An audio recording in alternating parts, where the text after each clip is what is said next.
Milk. Noun.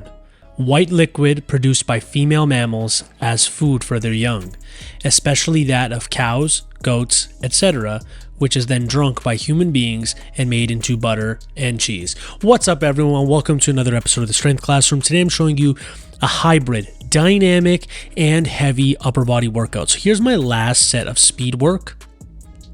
Did 5 sets of 3.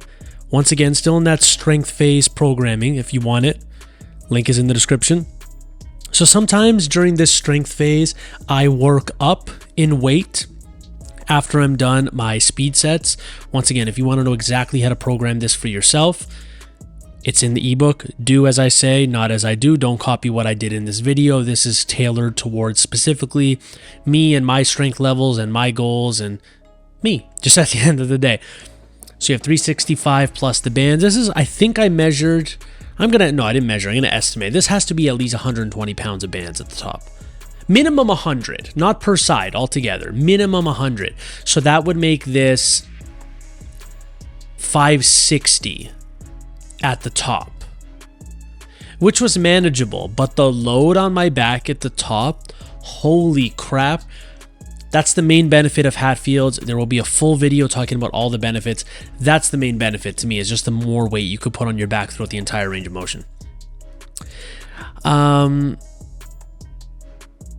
don't know why I drew a blank. These are just box jumps. They're not that important or hard to explain. So it's almost like a box jump slash broad jump hybrid. It's not from too far, but it's not from too high either. It's like something right in the middle. And this was just done in between sets of RDLs. I did 18 total unweighted jumps to whatever the hell height that was.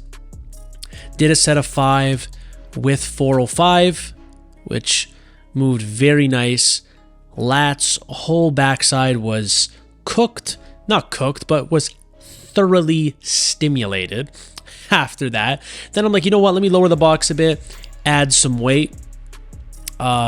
I can't remember who I was listening to. Was this Olympic weightlifter that said they used to do heavy jumps to boxes that weren't that high. So I'm going to start doing that with my kettlebells because I have a plethora of kettlebells, and I'm just going to jump up there. I know the box is not that high, but also I have that injury that's in my hip, and I don't want to do jumps that are too explosive because I don't want to aggravate that area. I'm still in the middle of rehabbing it.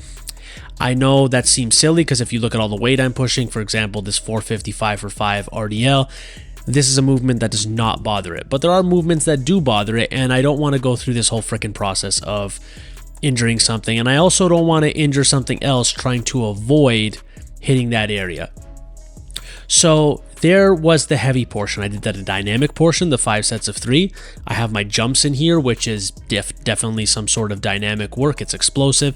And then you had the workup sets in the Hatfield squats, and then you had fairly heavy Romanian deadlifts. So that's how you can combine heavy and dynamic workouts together. Let's say you have to miss a workout. Let's say you can only work out 3 times a week, so you combine the days. There's a lot of reasons towards why you could not have one dynamic and upper body workout in a week, and this is just a small sample on how to combine the two. And then I pulled out my power pole. Don't listen to Ben Yanes on Instagram. This is a great device for the glutes because the weight is well out in front of you. And in order for this thing not to snap you in half, you have to contract your glutes really hard. I've done it kneeling on the floor. I personally like the standing version a bit better, and I'd say most people would agree with that. But that's not to say the kneeling version is a waste. The kneeling version just takes more time getting to position. That's what I'd say is the main downfall. Then, because lunges and split squats kind of aggravate that area, I'm doing what's known as a kickstand squat, where 98% of the pressure is on my working leg, the one that the heel is not off the floor. And it's a great substitute for single leg work. Now I'm going to make a video on this altogether. Stop doing such light ab work. Here I'm doing 5 reps a side of Russian twist. It's 115 pounds. It's the heaviest I've ever gone. And I felt it. Felt it in my abs, felt it in my core, my back, my obliques. Great exercise. Stop being such a pussy when it comes to ab work, core work, whatever you want to call it. Here's the breakdown for the video, and as always, have yourself a great day, ladies and gentlemen.